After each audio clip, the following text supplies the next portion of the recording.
Whether it is Akira Kurosawa, Yasujiro Ozu, or contemporary directors like Hirokazu Koreeda and Kiyoshi Kurosawa, Japanese filmmakers have excelled in the family drama genre. However, a film that seeks to reinvent or perhaps even dismantle the conventions of the genre is Koji Fukada's Harmonium.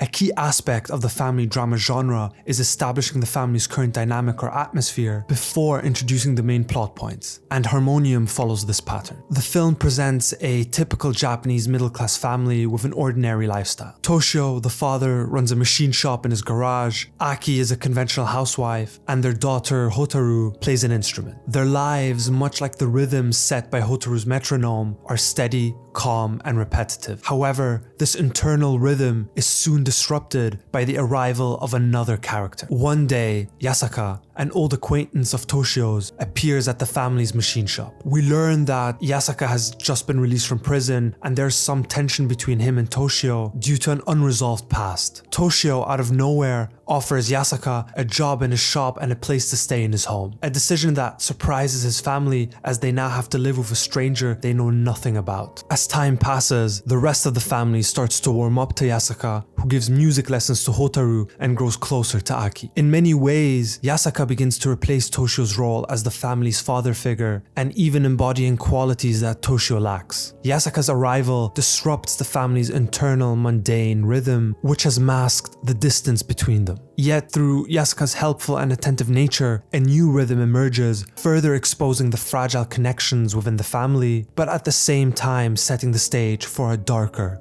future. Up to this point, Harmonium presents itself as a familiar domestic drama, introducing a family with clear unresolved issues. The minimalist, slow pacing of the story and visuals are reminiscent of films by Koreeda or Ozu. The introduction of Yasaka as an unexpected character who highlights the family's flawed and mundane life is another common feature of the genre. However, Yasaka will also go on to introduce elements not typically associated with such a quiet, simple story, such as violence, atonement, and death. It is when these elements begin to infiltrate the story that we witness Koji Fukada's reimagining of the genre. Harmonium is divided into two distinct parts by a pivotal event that alters the tone and structure of the narrative in the film's second half, and is frequently referenced throughout to show how the characters have been or continue to be affected by it. For instance, the passing of the Yokoyama family's oldest son in Still Walking, or the disappearance and presumed death of the Hirayama's middle son Shoji in Tokyo Story. In Harmonium, although it happens off camera, this event occurs right in the middle of the story. It marks the shift from a quiet suburban family drama to a tragedy defined by atonement and violence. The consequences of this life-changing event, much like the event itself, underscore a significant departure from traditional storytelling in the genre. I won't reveal the event or scene that dramatically alters the storyline, but it's certainly worth your time